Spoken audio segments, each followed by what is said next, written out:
Thanks for Panibagong watching. araw na naman mga katito-katita at ng mga oras na to nandito tayo sa biyahe dahil pupunta tayo doon sa ating patutunguhan ng eyeglasses siya guys. Kailangan po natin mga katito-katita proteksyonan na yung ating mata. Actually sinabihan man ako ng doktor na nasa Pilipinas pa lang ako na gumamit na ako ng eyeglasses habang nagbibideo o nagsiselfone ako o nagbabasa kasi nga kailangan lang natin dahil hindi naman actually mababa yung o mataas yung grado natin, mababa lang naman, pero syempre dahil puyat tayo at nagtatrabaho tayo kaya kailangan din natin yun dahil nga nagtatrabaho ako at kailangan ko rin naalagaan ang aking sarili.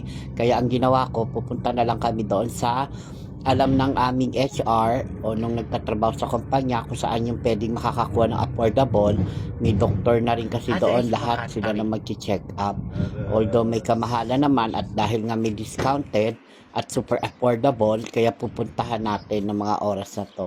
Ng mga oras na to, mga ilang minuto na lang ay makakarating na rin tayo doon sa area na pinupuntahan natin at nadaanan natin itong mga ibang homeless dito na nakatira lang sa park.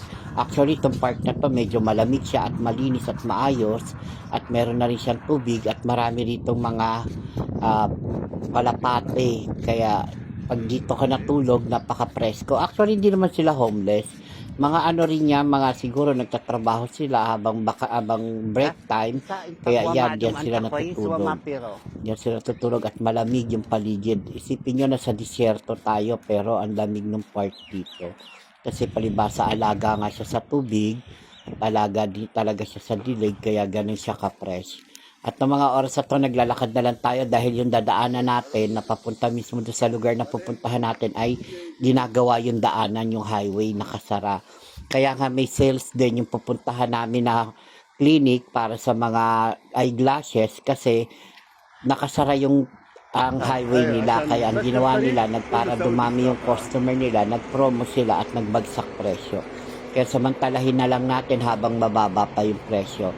At na mga oras na to ay malapit na po tayong makarating, mga ilang segundo na lang. Siguro pagtawid natin dyan na tayo makarating at kasama ko yung aming HR.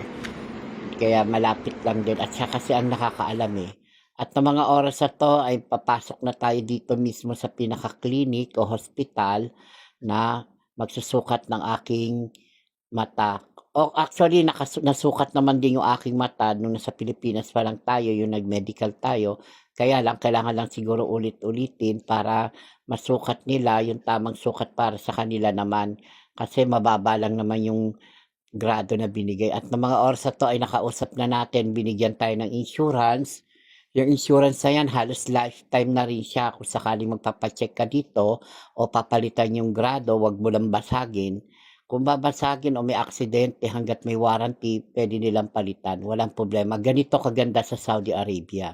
At very affordable lang siya.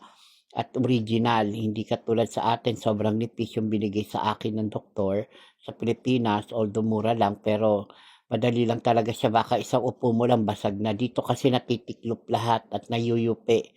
Kaya hindi siya basa-basa nababasag. At talagang